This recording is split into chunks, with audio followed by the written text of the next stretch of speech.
Olá. Caros irmãos, estamos aqui para estudarmos um pouquinho mais a doutrina do Cristo, a convite desses amigos do Grupo Espírita Teresa de Jesus.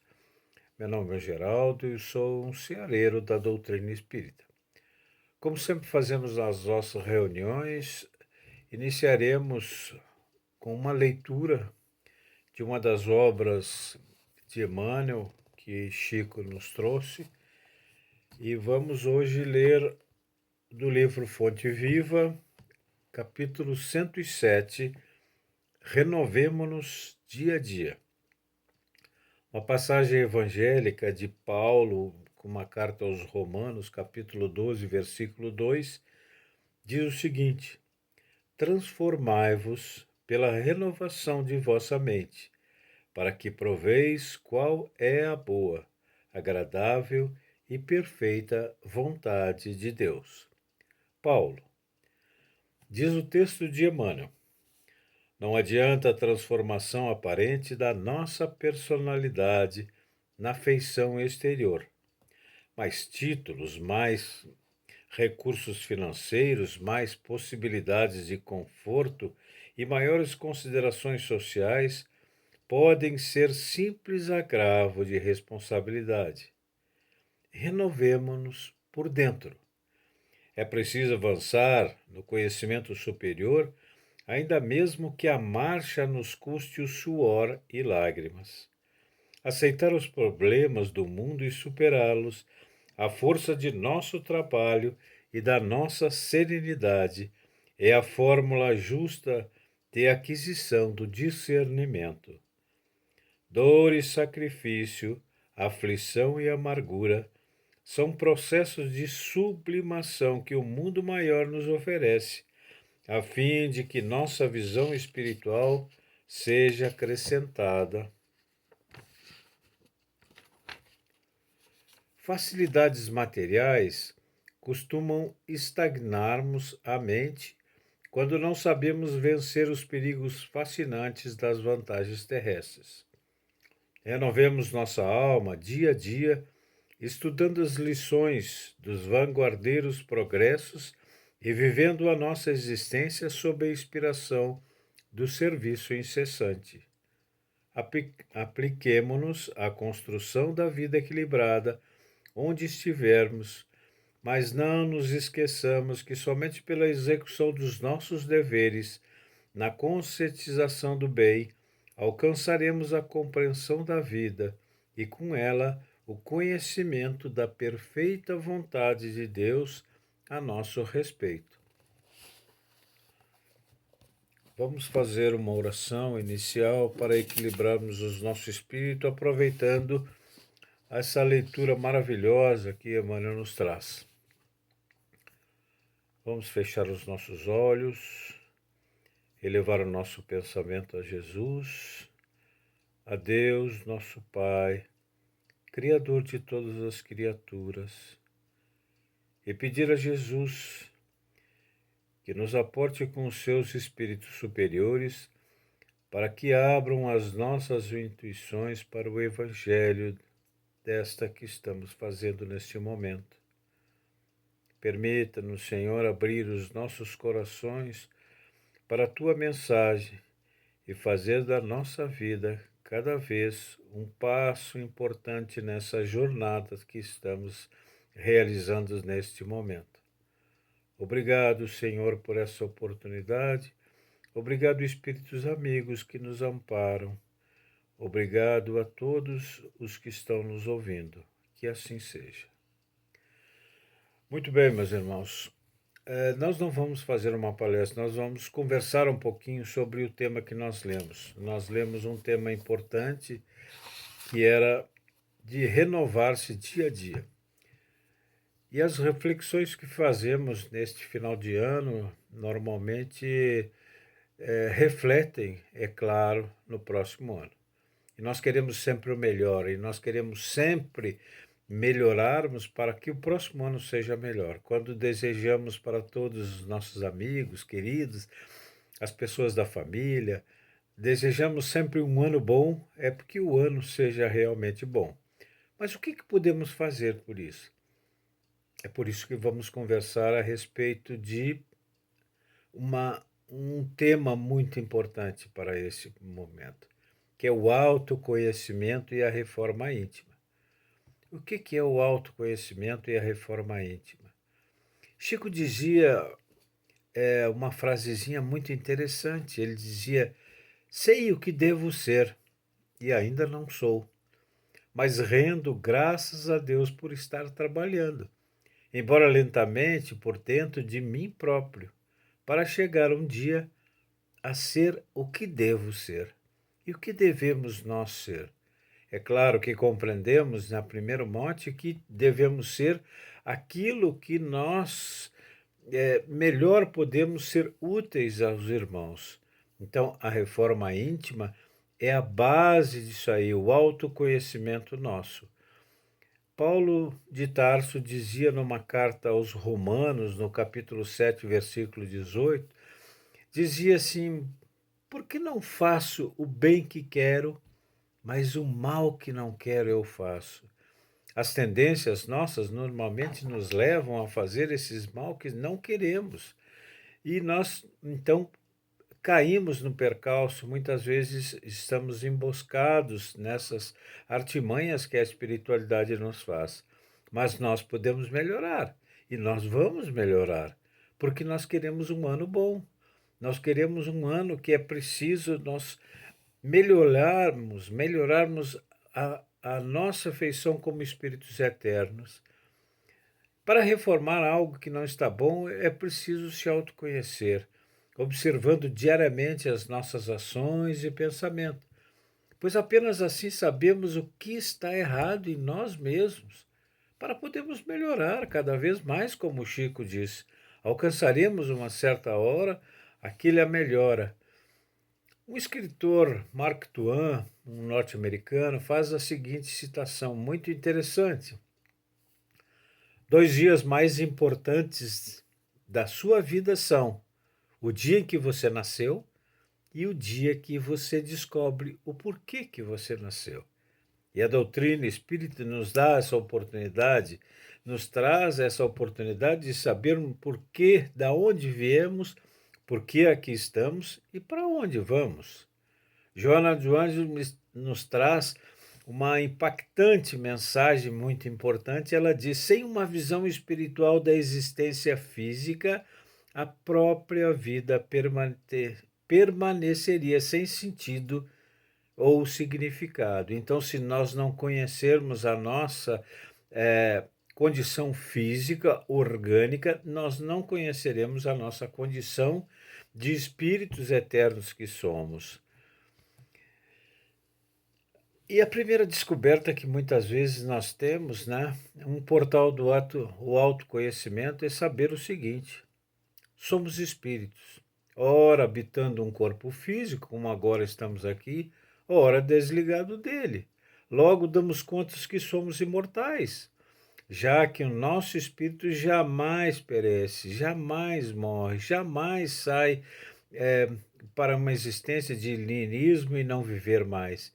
E é porque tão importante esse descobrimento que nós temos?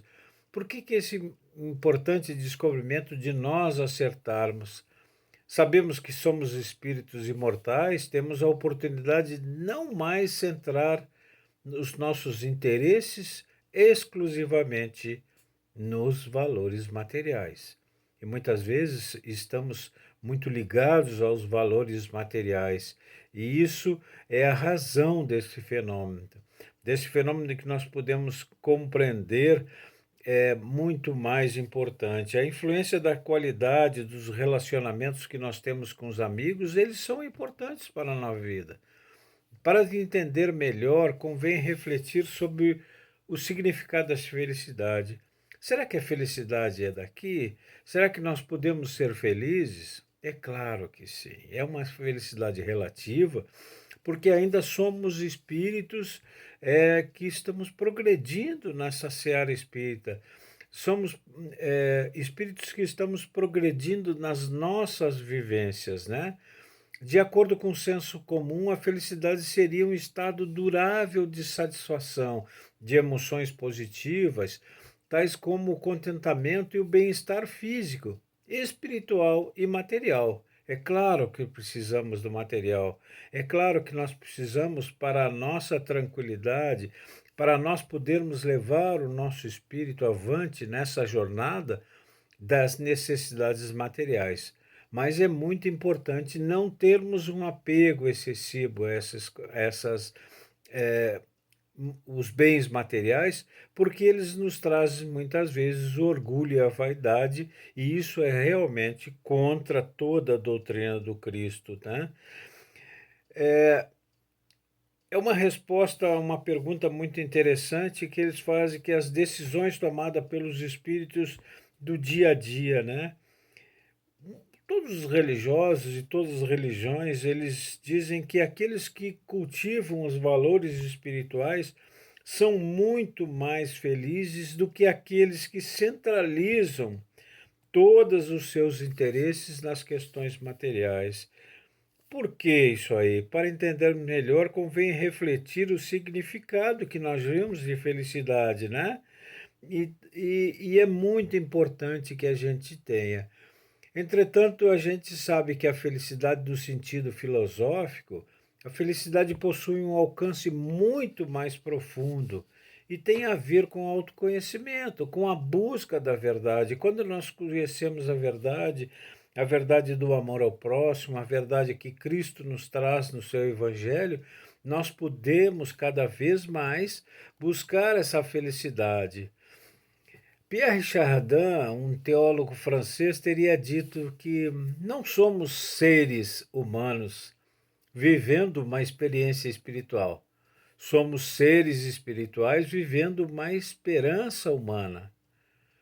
Tal máxima, se analisada sob a ótica espírita, poderia ser interpretada assim: somos originários do mundo espiritual, nossa verdadeira pátria, e que temos como corolário, que temos como verdade absoluta, é a nossa reencarnação. Então a reencarnação está nesse momento. Então a necessidade de fazermos o bem todos os dias, ela está intrinsecamente ligada com as nossas reencarnações. Cada vez que nós reencarnamos, é uma oportunidade que o Pai nos dá para que nessa jornada nós possamos cumprir aquilo que ele nos ensinou e resgatar as vicissitudes que deixamos lá para trás, resgatar aquelas vicissitudes que muitas vezes nós erramos em outras vidas. E essa é uma oportunidade única. E não devemos encarar isso aí como uma punição de Deus. Não devemos encarar como uma punição que Ele nos dá para que nós soframos. Não. É a oportunidade que Ele nos dá para que nós possamos realmente transitar nessa jornada de uma maneira melhor e evoluirmos como espíritos eternos que somos. Ora, por que, sendo espíritos, temos a necessidade de estagiar no mundo físico? Isso é a pergunta que muitas vezes nós fazemos. Por que estamos que reencarnar aqui? E é claro, eis o segredo da felicidade. É compreender a nossa natureza espiritual e encontrar o verdadeiro sentido da vida. A felicidade é a finalidade superior de nossa existência. Então, é uma finalidade superior. O Pai quer que seus filhos sempre progridam. O Pai quer que seus filhos renasçam com a determinada missão, passando por inúmeras provas com a finalidade de instruirmos e conquistarmos progressivamente a perfeição, que nos aproxima da verdade e do Criador. A questão número 115 do Livro dos Espíritos, eu tenho escrito aqui, encontramos um ensinamento lapidar que embasa as conclusões. Os espíritos superiores escrevem: Deus criou todos os espíritos simples e ignorantes, isto é, sem saber. A cada um deu uma missão, com o fim de esclarecê-los e fazê-los chegar progressivamente à perfeição, pelo conhecimento da verdade, para aproximarmos de si. Então, não estamos aqui numa punição, não estamos aqui para sermos punidos por nada, nós estamos aqui exatamente para resgatarmos as mazelas que muitas vezes fizemos nesta vida passada. E sempre há uma causa muito importante. Para nós, isso é muito importante nós sabermos. Então, a importância do autoconhecimento, de nos conhecermos a nós próprios, para podermos ter força suficiente junto com Jesus, que sempre está conosco, e os bons espíritos que nos rodeiam, essa necessidade de nos reforçarmos. Quando descobrimos quem somos, de onde viemos e para onde vamos, qual o significado de nossa estada no mundo? A chance de sermos felizes aumenta exponencialmente, porque adquirimos o senso das proporções, porque nos permite avaliar ou medir o real valor da existência e fazer melhor escolha possível no exercício do nosso livre-arbítrio. Então, nós temos o livre-arbítrio para fazer aquilo que queremos. Então, quando descobrimos quem somos, podermos medir mais as consequências daquilo que fazemos. Muitas vezes fazemos coisas impensadas, muitas vezes fazemos coisas que vão de encontro à bondade, à serenidade. Ficamos com raiva, muitas vezes ficamos com maus pensamentos, muitas vezes ficamos avesso às pessoas. Então, é exatamente o contrário do amor, da paz, da confiança, né? E aí entra de novamente essa questão da felicidade. Para nós, a felicidade eterna, sem mescla, consiste nessa perfeição relativa de nós mesmos. Os espíritos adquirem esse conhecimento passando pelas provas que Deus impõe. Uns aceitam essa com submissão e chegam mais depressa à meta. É claro, se nós tivermos a submissão, a vontade de melhorarmos naquelas provas, nós vamos chegar à nossa meta. Não vamos dar saltos. Não podemos dar saltos, pular 3, 4 degraus. É um degrauzinho de cada vez para entendermos o que seja. Uns aceitam essas provas como submissão e chegam realmente mais depressa. Outros só suportam murmurando e assim reclamando por sua culpa, permanecem cada vez mais afastados daquela perfeição relativa e da prometida felicidade. Então, muitas vezes, nós mesmos somos os empecilhos do nosso descobrimento, da nossa necessidade, né? E aí nós entramos quando descobrimos quem somos, de onde viemos, para qual vamos e para qual significado a estada no mundo, a chance de sermos felizes aumenta muito, como eu já disse.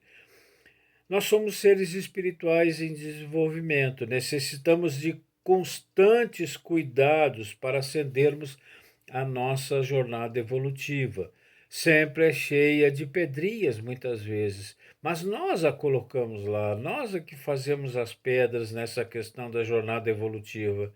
Se o corpo físico necessita de alimento material para desempenhar as funções vitais, o espírito também necessita de provisões para desenvolver as qualidades intelectuais e morais, a fim de despertar as potencialidades que nós temos. Muitas vezes elas ficam quietas lá num canto porque nós não damos oportunidade dessas faculdades, particularmente as morais, se desenvolverem em nós. O alimento da alma é tudo aquilo que não é do corpo. Diz respeito ao conhecimento e ao crescimento moral. Então, o nosso crescimento moral precisamos. O Espírito leva a 3 coisas muito importantes em todas as existências que passamos. Como somos espíritos eternos, levamos sempre muitas coisas. Levamos o nosso carro, a nossa casa. Será que é isso realmente? Nada, nada do que é do homem vai junto com o espírito. Aquilo que vai com o espírito somente são 3 coisas que consta lá no Evangelho. O Evangelho nos diz exatamente o que nós levamos. Levamos os conhecimentos, a inteligência e as qualidades morais. Então, se disse com qualquer desprezo que ao organismo biológico é muito importante nós cuidarmos do nosso corpo, essa máquina maravilhosa, que é instrumento preciso das conquistas morais. Se nós tivermos a nossa máquina orgânica, o nosso corpo físico em condições, nós vamos ter mais condições de conquistarmos a nossa jornada. Isso é importante, né? Isso é muito importante. Então, é essa questão que eu ressalto novamente, que o alimento da alma é tudo aquilo que não é do corpo, e tudo aquilo que não é do corpo diz respeito ao crescimento moral. Mas não podemos esquecer, muitas vezes é, fazemos coisas que não que na verdade achamos que está correto, mas não está. Quando nos recolhemos, por exemplo, sem críticas a ninguém ou a algumas pessoas, mas quando nos recolhemos a um mosteiro, a um local isolado e ficamos sozinhos, não fazemos o mal para ninguém e ficamos em oração. Mas a pergunta está: qual é o bem que fizemos? Qual é o bem que nos leva a essa necessidade, né? Então é muito interessante que nós tenhamos essas questões, Armenta. Nós precisamos fazer o bem. E fazer o bem é muito importante. Eu volto à questão da felicidade, que muitas vezes se pergunta, né? Lá no Evangelho segundo o Espiritismo, o cardeal Morlot diz numas instruções dos Espíritos que Moisés, ou melhor, Salomão, e nas Eclesiastes, que é um livro judaico, ele nos diz que a felicidade não é deste mundo, né? Realmente, né, deduzimos que não é possível conquistá-la sem esforço e sem autoconhecimento. É claro que não alcançaríamos a felicidade sem esse. Muitas vezes nos refugiamos nas felicidades materiais. Pessoas que acham que as coisas materiais é que vão trazer a felicidade. Elas poderão trazer a felicidade orgânica do corpo físico, mas essa felicidade não se leva para todo sempre. O fato de a Terra ser um lugar de provas e expiações não constitui o empecilho para a conquista da felicidade. Então, não é isso aí. Não vamos ter a felicidade plena daqueles espíritos superiores, mas vamos ter uma felicidade relativa que podemos muito bem aquilatar. Pelo contrário, as condições adversas do mundo ainda hostil ao cultivo dos valores espirituais, porque é um mundo de provas e expiações, constitui um laboratório propício que nos estimula a lutar e a vencermos os desafios da existência para exercitarmos os potenciais do espírito. Então, esse laboratório é a experiência que nós precisamos, é a experiência que nós teremos que alcançar muitas vezes através das nossos de como nós fazemos, né? A lei natural é edifício moral, então nós temos a única verdadeira felicidade do homem indica. Devemos ou não fazer. Então é importante este autoconhecimento. Através do autoconhecimento, entramos na reforma íntima. Porque é um meio do espírito se transformar e progredir moralmente, através de uma forma geral da caridade, do perdão, do amor a si mesmo e ao próximo, que é a lei maior. Mas como começar essa reforma íntima? Como começar? Parece tão difícil. Vocês vão me perguntar, Geraldo, mas como é difícil fazer essa caridade? Como é difícil fazer? Porque julgamos a caridade estritamente material, e darmos um dinheiro, darmos um alimento. É importante isso, é importante. Mas a caridade moral, a caridade espiritual é totalmente diferente. E ela é muito mais simples daquela qualidade material. A qualidade espiritual, ela pode ser simplesmente feita com um cumprimento. Se nós passarmos por uma pessoa na rua, damos bom dia, boa noite, boa tarde, essa pessoa, ou tratarmos uma pessoa com deferência, ou darmos um sorriso para uma outra pessoa, ela vai se sentir tão prestigiada que estaremos fazendo uma caridade espiritual. Toda a moral de Jesus se resume na caridade e na humildade, isto é, nas duas virtudes contrárias ao egoísmo e orgulho.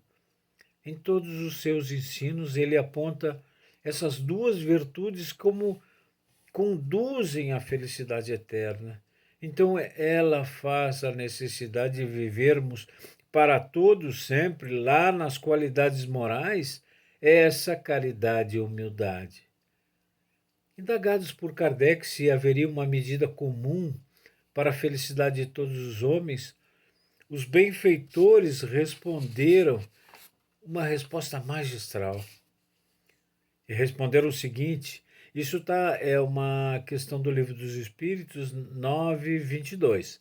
Ele diz: para a vida material é a posse do necessário, para a vida moral, a consciência tranquila e a fé no futuro. Muitas vezes a fé no futuro nos parece assim, puxa vida, mas um futuro está tão distante. Não, o futuro não está muito distante. E o futuro é para onde nós vamos, porque se viemos de algum lugar, se estamos aqui por algum motivo, o futuro é para onde nós vamos. Então temos a fé no futuro. E a lei de causa e efeito é muito importante porque ela nos traz sempre a necessidade de entendermos o porquê que aqui estamos. A nossa consciência é tranquila de termos fazendo tudo aquilo que podemos. Mas qual as coisas que podemos fazer em detrimento daquilo? Leon Denis nos fala no livro Problemas do Ser, do Destino e da Dor, que é preciso aprender a fiscalizar os pensamentos, a discipliná-los, a imprimir-lhes uma direção determinada num fim nobre e digno. Então, muitas vezes pensamos assim, puxa vida, mas eu tenho que fazer um caminho retinho, eu tenho que fazer tudo certinho, né? Meus irmãos, muitas vezes temos as oportunidades de fazer as coisas certas, muitas vezes temos a oportunidade. É aquilo que Paulo nos disse: por que não faço aquilo que tenho vontade e faço aquele que não tenho? Então, é, é muito mais digno nós entendermos, nós temos que ter disciplina, nós temos que entender. Erramos, é claro que erramos, todos nós erramos, que nós somos espíritos imperfeitos ainda, mas temos a oportunidade de corrigir, imprimir então uma direção determinada, né, para que possamos fazer da nossa jornada uma jornada de bem, uma jornada útil a nosso próprio.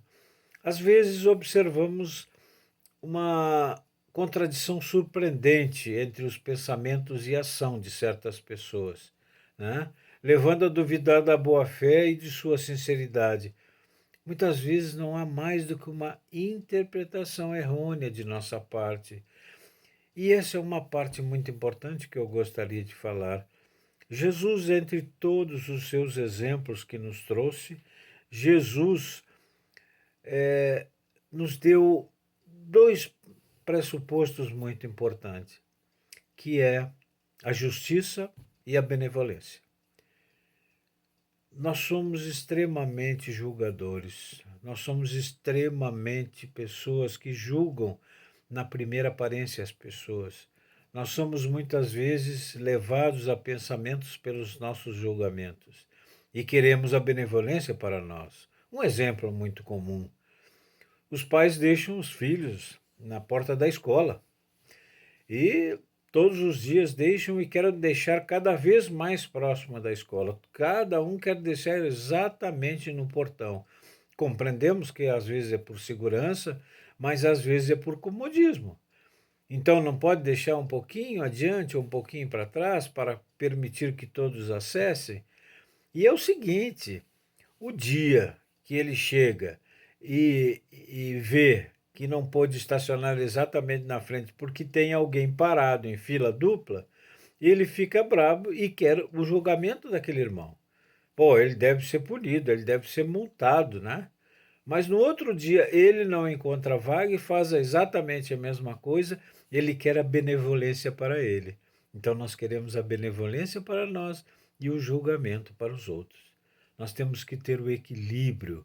É muito importante termos o equilíbrio. Não há progresso possível sem a observação atenta de nós mesmos. Então, é sempre necessário vigiar todos os nossos atos impulsivos para chegarmos a saber que sentido devemos dirigir nossos esforços para nos aperfeiçoarmos. É difícil? Não. Precisamos ter uma intelectualidade muito grande? Não. Precisamos ter a compreensão daquilo que Jesus nos ensinou. A bondade, a afeição, o amor ao próximo, a caridade, são a calma, a paciência, a tolerância, e tudo isso nos leva simplesmente, né?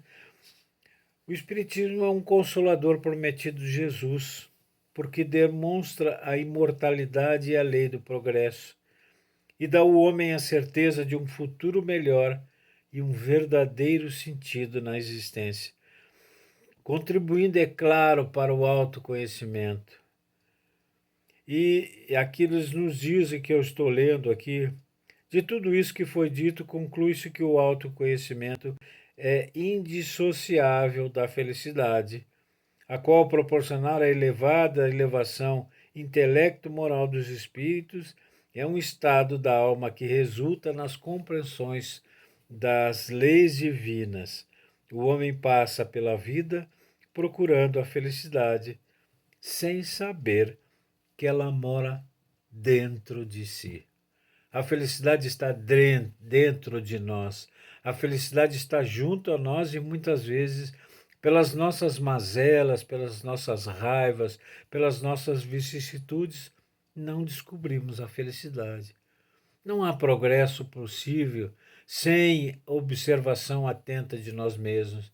É necessário sempre vigiar nossos atos impulsivos, para chegar nesse sentido de dirigir os nossos esforços para as coisas que poderemos nos aperfeiçoar, regular a vida física, reduzir exigências materiais ao necessário, como lá Kardec falou.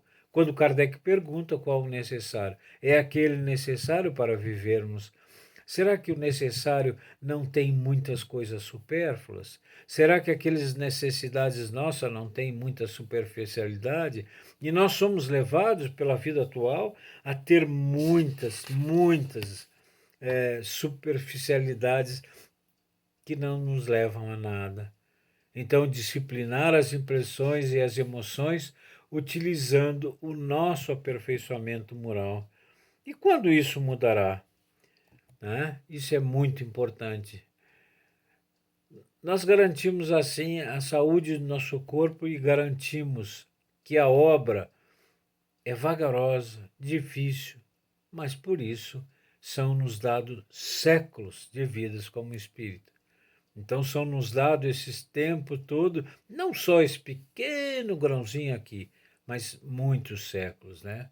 O homem é quase sempre o artífice de seus sofrimentos materiais. Nós somos aqueles que trazemos para nós os sofrimentos, nós mesmos, né? Então trazemos os sofrimentos materiais e morais, sobretudo os morais, pois as paixões, o orgulho ferido, as ambições frustradas, a ansiedade da avareza, a inveja, o ciúme, constitui as torturas da alma, os suplícios voluntários que criam em si mesmo. Em suma, geralmente a infelicidade do homem resulta na importância exagerada que dá às coisas desse mundo. Nós demos muitas coisas materiais, exageramos. E para superar essas adversidades, Deus também nos coloca à disposição criaturas humanas para a consolação, a esperança e os meios objetivos de atenuar e até eliminar o sofrimento, como bem expõe a doutrina espírita. esse Consolador prometido que vem nos demonstrar a imortalidade e a lei do progresso, dá ao homem a certeza do futuro, dá ao homem aquele objetivo que nós teremos. Deus também colocou à disposição as criaturas humanas, como ele repete aqui, que eu já falei para vocês, porque para eliminar os sofrimentos. Somos espíritos eternos, somos espíritos individuais, mas vivemos coletivamente, e isso é importante. Nesse sentido, o Espiritismo, como eu já falei, é o Consolador prometido de Jesus. Nesse sentido, é o verdadeiro sentido da nossa existência, e repito. O homem passa a vida procurando, sem saber que ela mora dentro de si. E o Consolador prometido nos diz lá em João, versículo 14, 16 a 26. Se me amais, guardai meus mandamentos, e eu rogarei a meu Pai, e ele vos enviará outro Consolador, a fim de que fique eternamente convosco. E este panorama somente mudará quando o homem, o ser humano, se descobrir dono do seu próprio destino e agir no sentimento de administrar bem a sua vida, procurando libertar-se gradativamente da influência das paixões que retém nas faixas do instinto, em que prioriza a satisfação fugaz dos seus desejos. Por tudo que se viu, meus caros irmãos, conclui-se que o autoconhecimento conduz à reforma íntima e nos leva à felicidade e à condição interna do indivíduo, traz para dentro de nós, a qual vamos conquistando gradativamente, à medida que nos aprofundamos nessa longa e difícil jornada do conhecimento de nós mesmos, que prescinde as experiências humanas na convivência de si mesmo. A tua reforma íntima que concederá a paz que há nelas e a felicidade que desejas, diz Joana de Ângela.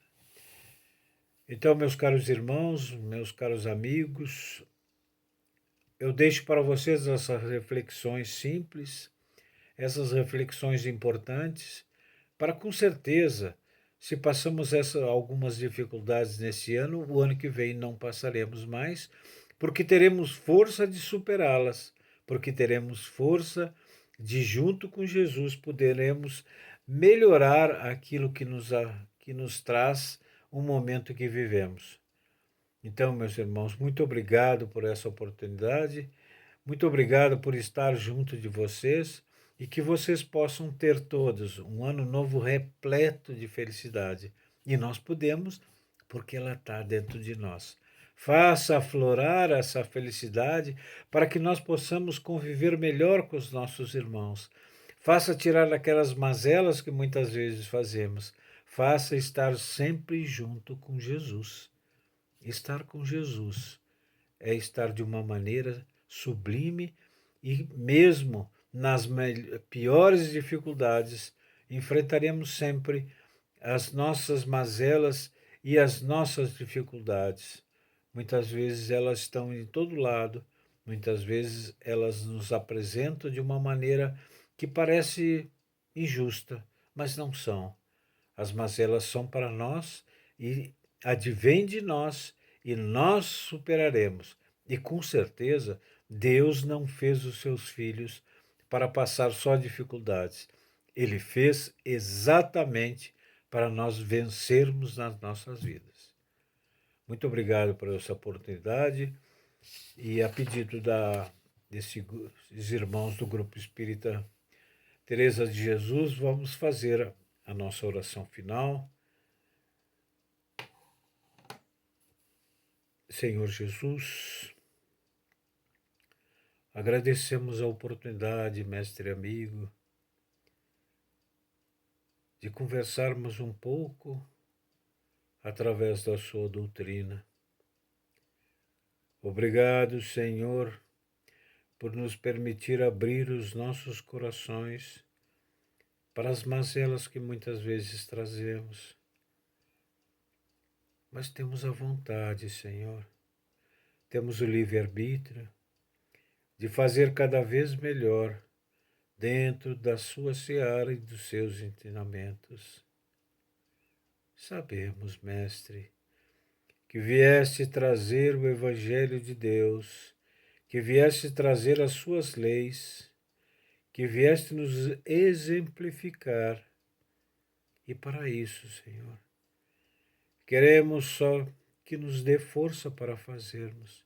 Não solucione os nossos problemas, mas permita, Senhor, que teremos força suficiente para superá-los, para trazer dentro de nós aquela chama de esperança que acendemos em nossas casas e juntamos como um feixe luminoso a iluminar a humanidade tão necessitada.